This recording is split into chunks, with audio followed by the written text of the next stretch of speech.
반갑습니다. 저는 한국학중앙연구원 한국학대학원 명예교수이고 현재 사단법인 남미학연구원 원장으로 있는 박병년입니다. 반갑습니다.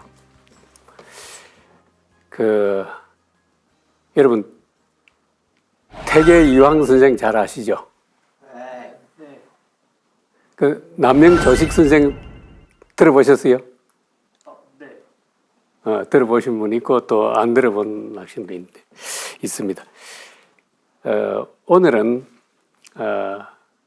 이 조선시대에 태계 이황 선생님과 거의 상벽을 이루었던 남명 조식 선생님이라는 분이 어떻게 공부를 하고 어떻게 자기 인격 도약을 해서 그런 경지에 가셨던가에 대해서 그 과정에 대해서 여러분들에게 말씀을 드리고자 합니다.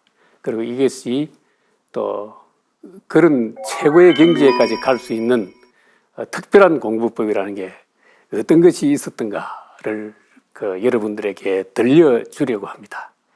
요즘 공부하는 방식은 예전이나 요즘이나 공부하는 방식에 있어서 원칙으로는 큰 차이가 없을 것이라고 생각합니다. 여러분, 그럼 홍위 장군 곽재우에 대해서는 들어보신 적이 있습니까? 예. 다 들어보셨죠? 그런데 우리가 처음에 문제의식을 한번 던져보십시다.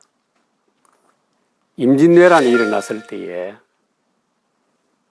그 많은 선비들이 공부한 많은 선비들이 외적이 침입해 왔을 때에 어떻게 하는 것이 옳은 것이라고 생각했겠습니까?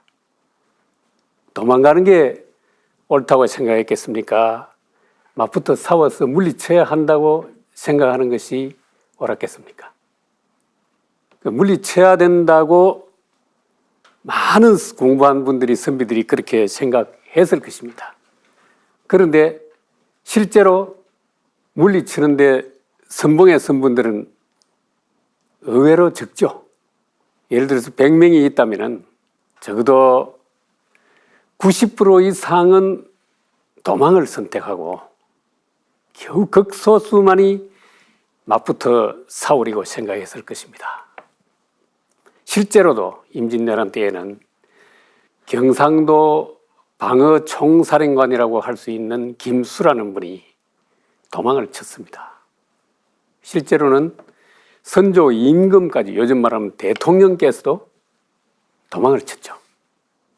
그런데 곽재우 장군이라는 분은 그 당시에 벼슬도 없고 그런 분이 자기의 재산을 틀어서 자기의 그 노복들을 징집을 하고 마을의 장정들을 규합을 해서 의병을 일으켜서 싸웠습니다. 무기도 제대로 갖춘 게 없고 군량도 자기 재산을 틀어서 군량을 충당을 했습니다. 일본군의 전략은 그 낙동강을 건너서 호남으로 진격해서 호남의 곡창지대를 점거하는 게 중요한 하나의 플랜에 들어 있었습니다. 그런데 이것이 낙동강을 건너다가 곽재우 장군 이병진에게 걸려서 그 강을 건너지를 못하죠. 그래서 결국은 일본군이 호남으로 가지 못하고 북쪽으로 진군을 하고 호남이 온전하게 보전이 된 겁니다. 전라도의 곡창지대가 보전이 되고, 이 전라도의 곡창지대가 보전됐다는 것은 이순신 장군께서 수군을 양성하고 병력을 동원하고 군량미를 충당할 수 있는 후방 기지가 될 수 있었다는 겁니다. 그것이 임진왜란을 극복하는 아주 큰 힘이 됐다는 게 전술을, 전략을 공부하는 사람들의 이야기입니다. 이것이 주 제목은 나는데, 이런 곽재우 장군은 그럼 다른 사람과 다른 무엇을 배웠길래 이런 행동과, 그리고 선비 출신으로 전쟁을 해서 지지 않는 전쟁을 수행할 수 있었던 것이 아주 기적적인 일이죠. 물론 우리가 금산에 가면 700의총이 있죠. 조헌이라는 분이 참 기계가 높은 선비셨고 공부도 열심히 하신 분인데 결국은 700명 제자들을 거느리고 거의 옥세를 했죠. 금산에 가면 700의총이 있습니다. 이건 뭐냐? 어기는 높았지만은 조헌이라는 분은 전쟁을 어떻게 보면 병법이나 전쟁을 깊이 아시지 못했다는 징표일 수도 있습니다. 그런데 곽재우 장군은 똑같은 선비의 입장에서 이병을 일으켰는데 아마 총 누군가 계산하신 분에 의하면 총 53번을 싸웠는데 한 번도 지지 않으셨대요. 이순신 장군은 23번을 싸우셨는데 한 번도 지지 않으셨다고 그래요. 실록에 보면 조정에서 이제 국무회의에서 논의를 하는데 당금의 명장이 누구냐 하니까 육전에서는 요즘 육군에서는 곽재우고 해전에서는 이순신 아니겠습니까? 그 당시에 이런 이야기들이 나오고 있습니다. 그래서 그러면은 지금 뭐냐? 어떤 배움이 있었길래 곽재우 장군은 도망도 가지 않고 싸워서 이기는 싸움을 할 수 있었을까? 의문을 가지는 게 당연하잖아요. 네, 이 곽재우 장군의 스승이 바로 남명 조식 선생이십니다. 그런데 이 곽재우 장군이 배운 기본 학문의 요체가 뭐냐 하면 남명 선생의 경의학이라고 그럽니다. 이 경이라는 것은 자기 마음을 가다듬는 공부죠. 경이라는 것은. 그러니까 내 마음에 무엇이 옳은 것인가를 항상 경건한 자세로 탐구하고 성찰하고 반성하는 게 경이고, 의라는 것은 그렇게 이 세상에서 어떻게 하는 것이 옳다고 그 마음이 시키는 대로 움직이는 것이 그 의입니다. 이 현장에서 바르고 옳고 그르고 틀렸냐 맞냐 거기에 따라서 자기 판단에 따라서 행동 실천에 옮기는 것입니다. 쉽게 말하면 여러분들 지금 마음에도 나중에 다시 설명을 하겠지만 아마 아주 깊이 있는 문제는 몰라도 지금 내가 어떻게 해야 된다는가에 대해서 대부분이 많이 알고 있습니다. 내가 오늘 공부해야지. 이 마음 대부분의 중고등학생이면 다 갖고 있습니다. 근데 실제로 자기 마음이 어떻게 보면 가장 밑바탕에 있는 마음이 내가 지금 공부를 해야지 하는 마음을 소리를 냈음에도 불구하고 내가 그걸 실천하고 따르기는 힘들죠.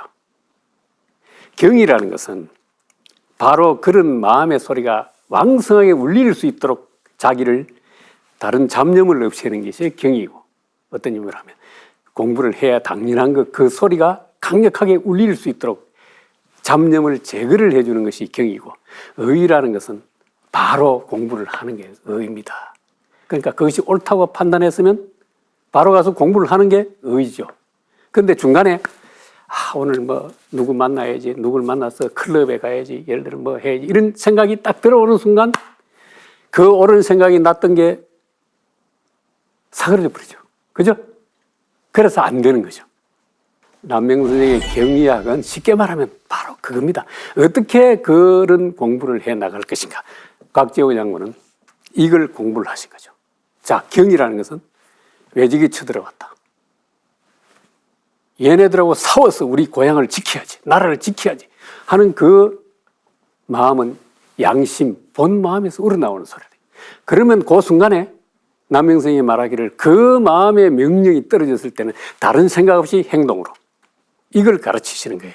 거기서 이러다가 내가 죽으면 어떻게 하지? 내 재산이, 내 자식은, 내 처자는 나중에 어떻게 하지? 머릿속에 그걸 계산하기 시작하면 못하죠.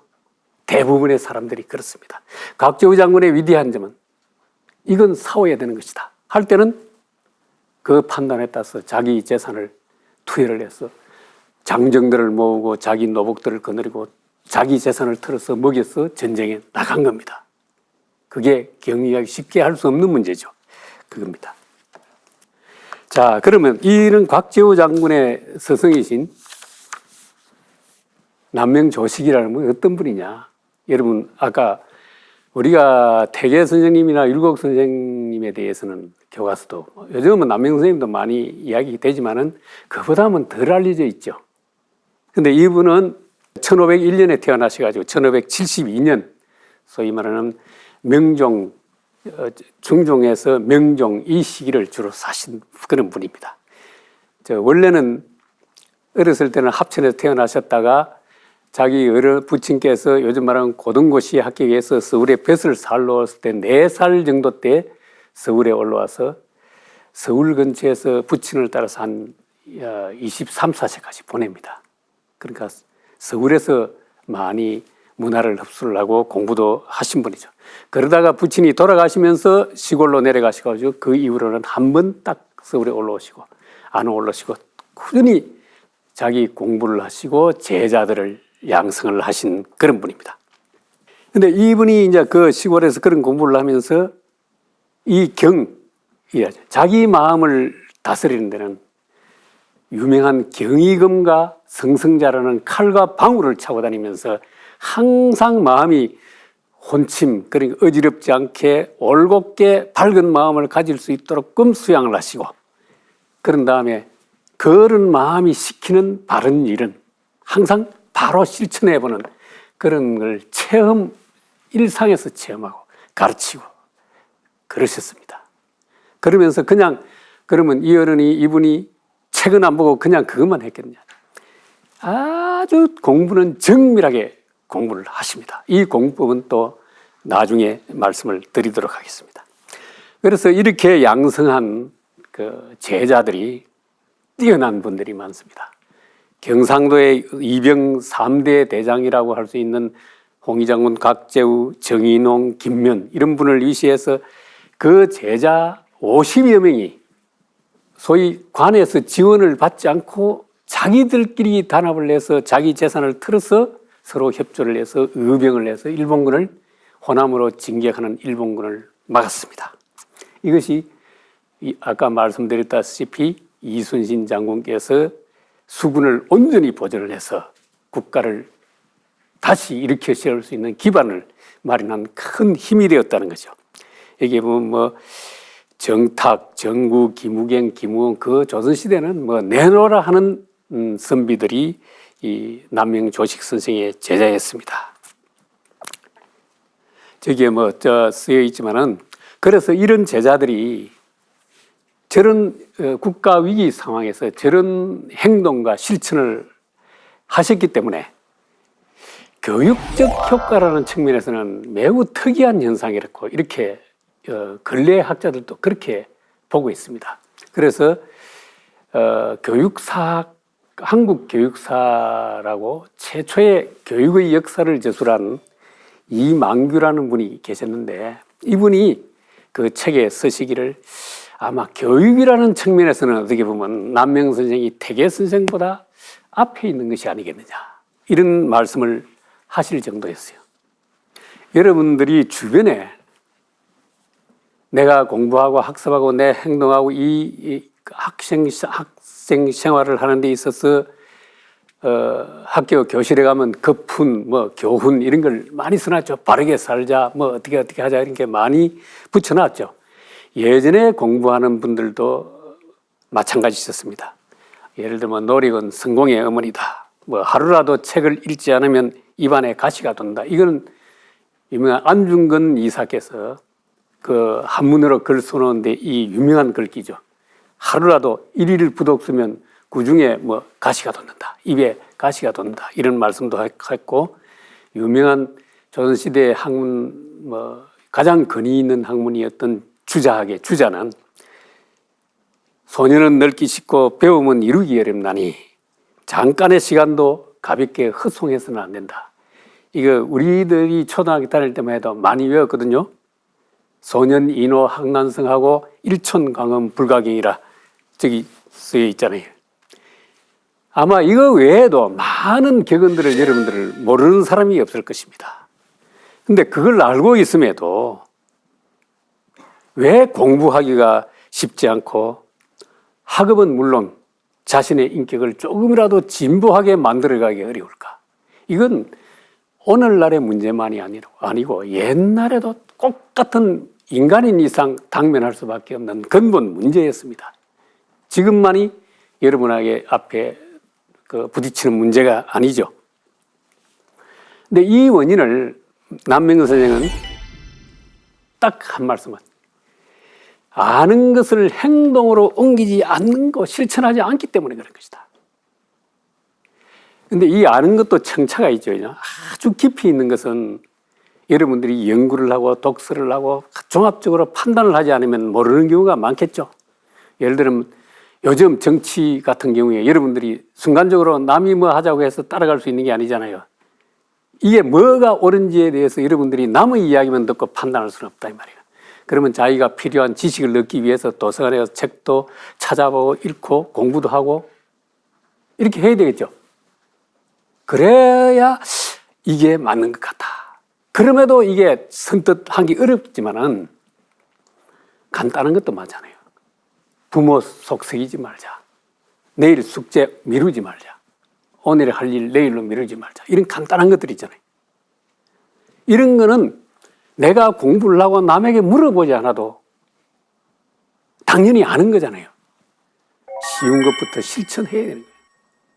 당연히 아는 것부터 내가 행동으로 옮겨봐야 그게 결과가 있는 거죠.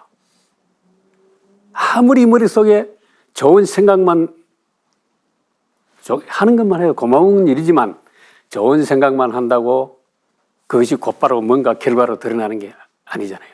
내 공부해야지. 여러분들 하루에 몇 번이라도 다짐을 했을 겁니다. 근데 막상 못 하잖아요. 그게 가장 간단한 것도 안 되는 거예요. 그러면 이게 안 되면은 보다 큰 걸 결정하고 행동할 수 있을 때는 훈련이 안 돼 있기 때문에 못 하는 거예요. 사람의 무게라든가 큰 인물이냐 작은 인물이냐 하는 것은 거기에서 결정이 되는 것입니다. 평소에 훈련이 되어 있으면 큰 문제가 부닥쳤을 때도 그런 습관이 되어가지고 결정을 하고 행동을 옮겨서 뭔가 결과를 낼 수 있지만 작은 것도 못 해봤는데 큰 게 부닥쳤을 때 어떻게 평소에 하던 대로 하다 보면 그 남을 속이거나 거짓말을 하거나 그 헛된 행동으로 기결될 수밖에 없죠. 요즘 뭐 신문지상에 떠들썩한, 내가 굳이 뭐 제 입으로 이야기를 하지 않겠습니다만은 여러분이 판단해 보십시오. 헛된 이름은 실제는 아무 소용이 없는 겁니다. 그 태계 선생님 같은 경우에는 뭐 반드시 이게 정확한 그건 뭐지만은 지식이 투철하지 못했기 때문에 그렇다 이렇게 진단을 하시고, 남명 선생님께서는 그 조그마한 알미라도 본인이 실천해 보지 않고서 그냥 머리로만 자꾸 굴려서 이게 옳은가 저게 틀린가를 생각하기 때문에 안 되는 거다 이렇게 말씀하시는 거예요. 다 두 지적 다 일리가 있습니다. 진짜 정확하게 안다면 사실은 행동으로 가는 게 맞죠. 그런데 태계 선생님은 정말로 그걸 아는 거라면 그건 자연의 행동으로 가는 게 맞다 이렇게 말씀하시는 것이고, 남명 선생은 거기에 조금 여유를 두는 거죠. 그거 안 해보면 모르는 거다 이렇게 말씀하시는 겁니다. 예를 들면 공부해야지 다 자기 마음속에 명령을 알잖아요. 그 본심에서 그게 옳다는 거 다 알잖아요. 근데 못하잖아요. 남명 선생께서 하시는 것은 우선 그러면은 밥 먹고 30분 쉬다가 무조건 뭘 하든지 책상에서 1시간만 앉아서 버텨보라. 그거 훈련하라는 겁니다. 그게 하루만 하는 것이 아니라 적어도 내가 그러면 학원 갔다 오면 늦으면 10시에서 11시까지는 무조건 책상 앞에 가서 앉아있는다. 그럼 뭘 하든 일단 책상에 앉는 것부터 몸이 익숙하게 만들어가라는 거예요. 이 몸과 마음은 떨어져 있는 것이 아니다라는 거지. 그게 책상에 앉는 습관을 한 달 정도 무조건 무슨 일이 나더라도 그걸 실천해 보는 거예요. 이게 옛날 선생님들은 이런 이야기를 합니다. 마음이라는 것은 원숭이와 같다. 원숭이는 가만히 관찰을 해보면 뭐 요즘 어떤지 모르지만 옛날 어른들은 원숭이라는 게 잠시도 그냥 있지 못하고 장난질 치는 그런 것으로 상징화되어 있어요. 여기 심원 이 말, 사람의 뜻이라는 것은 곱비 풀린 말처럼 뛰어다니는 거다. 사람 마음 심원 이 말과 똑같다는 겁니다. 잠시도 멈추어 있지 못하고 마음이 옮겨다니고 여기 갔다 저기 갔다 동서남북으로 흔들리는 게 특히 젊은 시절 사춘기에 학생들이 당면하는 마음의 형상이 마음은 원숭이와 날뛰는 말과 같다. 이렇게 표현을 했습니다. 이 청소년 시절은 호기심과 충동의 시기이고 이루 헤아릴 수 없는 유혹들이 주변에 가득 널려 있어요. 특히 이성에 대한 호기심은 가장 큰 어떻게 보면 젊은 시절의 난관이라고 그래요. 이게 옛날 어른들은 철문관이라고 그렇게 말씀들을 하셨는데, 그러니까 큰 쇳덩이로 만든 문과 같은 것이다. 그걸 돌파해내기가 그만큼 어려운 게 이성에 대한 감정과 유혹이 이 가장 큰 것으로 어떻게 보면 젊은 시절에 학업을 닦는데 가장 큰 뭐랄까 두려움이자 큰 유혹의 대상으로 그렇게 했습니다. 요즘 뭐 자연스럽게 그런 게 하겠지만은, 그래서 이건 뭐냐, 공부나 학업이나 자기의 인격 성취라는 것은 머리에 좋고 나쁨에 달린 게 아니라는 거예요. 이 밖으로 내달리는 이 마음을 어떻게 잡아놓을 것인가에 대해서 근본적인 고민을 하셨던 것 같습니다. 물동이를 물을 요런 그릇에 받쳐가지고 딱 머리 위에 얹어가지고 이걸 밤새도록 이 물동이가 조금만 이렇게 해버리면 이게 물이 쏟아지잖아요. 그걸 안 하는 뭐랄까 단련까지 하셨다고 그럽니다. 기계가 높았죠. 이 자기도 주체할 수 없는 그 마음의 내달림, 이걸 어떻게든 붙잡아 놓아버리는 그런 노력을 하신 것 같습니다. 그리고 또 이 호흡법이라는 걸 또 이거 굉장히 열심히 연습을 하셨어요. 그 저녁에 예를 들면 편안하게 앉아가지고 호흡 수를 세하는 그걸 하셨던 것 같아요. 이거 하나, 둘, 셋, 예를 들면 내쉬는 수에 그 숫자를 헤아리기 시작해서 어떻게 보면 저녁에 시작해서 새벽까지 숫자가 틀리면 다시 되돌아와서 헤아리고, 여러분들이 만일 오늘 당장 가서 시험해 보십시오. 그 헤아리기를 1000번 정도 할 수 있으면요, 대단한 정신력이라고. 중간에 헷갈리지 않고 처음부터 끝까지 1000번 정도 헤아리면 대단한 것이고, 100번 정도 헷갈리지 않고 헤아려도 보통은 된다고 봅니다.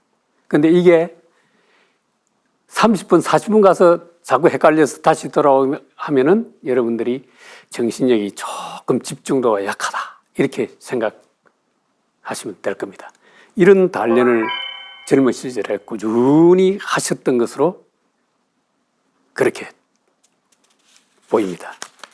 그래서 여러분들도 이 마음을 붙들어 놓는 공부, 이게 모든 학문이나 공부의 근본이다. 머리로 가지고 하는 것이 아니다. 왜냐하면 이렇게 조금 지금 IQ가 발현이 안 되고 머리가 조금 뭐 둔하다는 그 느낌을 받더라 해도, 만일에 자기가 정신을 집중을 해서 그 껍질을 깨고 나면은 본인도 모르는 천재성이 그 안에 있다고 말합니다. 근데 그 껍질을 깨기가 쉽지 않아서 그렇지, 모르고 자꾸 타성에 젖어서 그 마음을 집중시키지 못하기 때문에 항상 그 자리에서 맴도는 것이지, 뭔가 지금부터 실천을 해서 행동을 해서 그런 껍질을 하나씩 깨기 시작하면 공부든 인격이든 무엇이든 또 다른 세계가 그 자기 눈앞에 전개가 된다고, 그렇게 옛날 선생님들은 말씀을 하고 계시는 것입니다. 그래서 어떻게 하면은 학업이나 일단 입지, 자기가 무엇을 할 것인가, 이 인생에서 무엇을 할 것인가에 대한 뜻을 뚜렷하게 세워야 된다. 그게 뭐 작은 것이든 큰 것이든. 왜냐하면 이 뜻을 세운다는 것은 자기 몸이 갖고 있는, 정신과 몸이 갖고 있던 에너지를 한 곳에 모을 수 있는 어떤 통로를 제공하는 것입니다. 뜻이 없으면 소위 취생몽사라고 옛날 그랬습니다. 술 취해서 꿈속에서 살다가 죽는 것과 똑같다, 그렇게 말합니다. 많은 선생님들이 이 입지를 강조를 하죠. 뭐 유교학자들은 뭐 다 그렇습니다. 특히 율곡 선생님 같은 경우에도 뭐 입지는 뭐 엄청나게 강조를 하시죠. 뜻을 세운다는 것은 장래에 내가 어떤 사람이 될 것인가에 대한 어떤 나침판이죠. 뜻이 없으면 이거 뭐 휩쓸려서 사는 건 그렇게 큰 의미가 없다는 겁니다. 뜻이 굳어야 그 뜻이나 목표에 대해서 강력한 열망이 생기는 거죠. 내가 장래에 뭐 어떤 사람이 되고 어떤 길을 가야 되겠다. 그 뜻이 굳으면 굳을수록 열망이 강하면 강할수록 에너지가 증폭되는 거죠. 그 자기가 갖고 있는 에너지의 총량을 본인 스스로는 잘 모릅니다. 그러나 그것을 뜻을 목표를 정확하게 세움으로 해서 자기도 모르는 에너지가 거기 그런 열망 때문에 에너지가 솟아나게 되고 그리고 그 에너지가 자신을 변화시키는 것입니다. 남명 선생님께서도 과거 합격, 요즘 말로 하면 고시 합격을 목표로 삼았던 적이 있습니다. 대부분 다 그렇죠. 여러분들도 요즘 뭐 공부 좀 잘하면은 뭐 어디 뭐 경영학과 가서 로스쿨 가야지, 뭐 의대 가서 뭐 의사 해야지 이런 생각들을 가지죠. 옛날 어른들도 마찬가지입니다. 과거 급제해서 입신양명해서 고관 대작에 올라서 가문을 빛내고 부모님의 바람에 기대에 부응해야지 하는 건 옛날도 상식이었습니다. 그럼에도 이 남명 선생님은 절에서 이 과거 공부를 하시다가 성리대전이라는 책을 읽으시면서 거기서 원나라의 큰 유학자인 그 노제 허형이라는 사람이 말을 해놓은 게 있는데 뭐냐면 사람이 세상에 나서 공부를 학문을 하면은 공자의 수제자인 안년 같은 사람이 되고 과거 합격에서 정치를 하면은 이윤 같은 사람이 돼야 되지 하는 그 글귀를 읽고 그 크게 깨닫고 목표를 크게 정합니다. 내가 자라면은 이런 사람이 되겠다. 이런 뜻을 세우신 것이죠.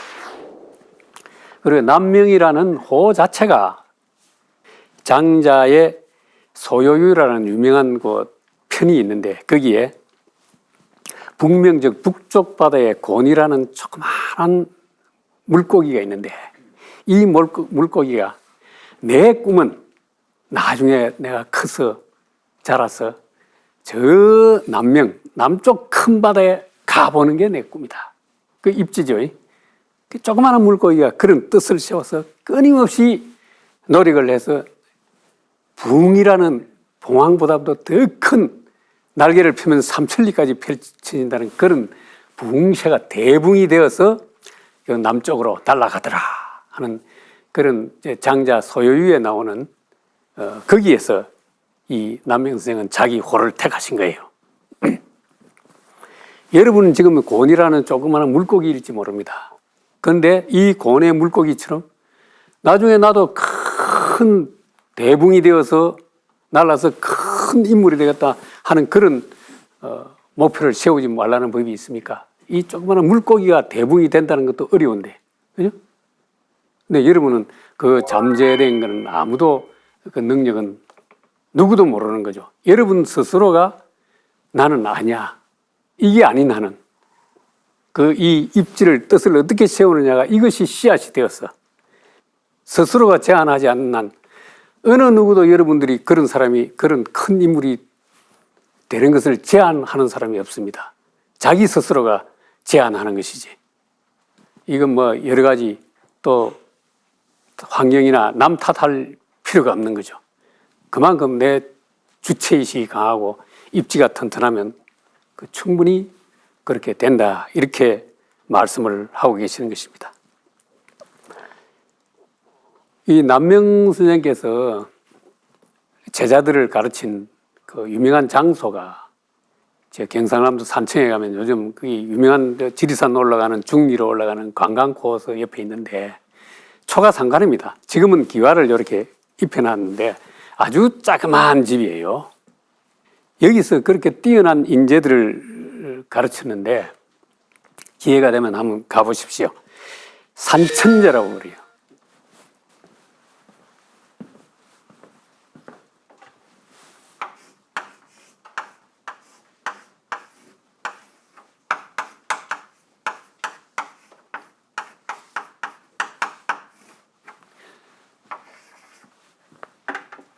산과 하늘로 이렇게 이야기를 해놨는데 제가 그렇게 하면 왜 저렇게 썼을까 이름을 그냥 공부를 해야 아는 거죠. 이런 거죠. 이 유교 경전의 그 역경 쪽 주역이라는 게 있습니다.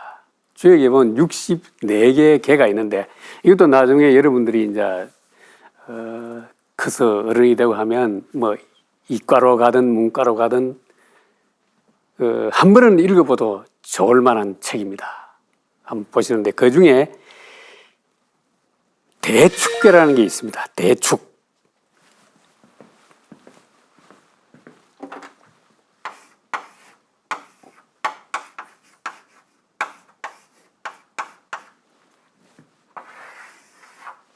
축이라는 것은 산다는 거죠.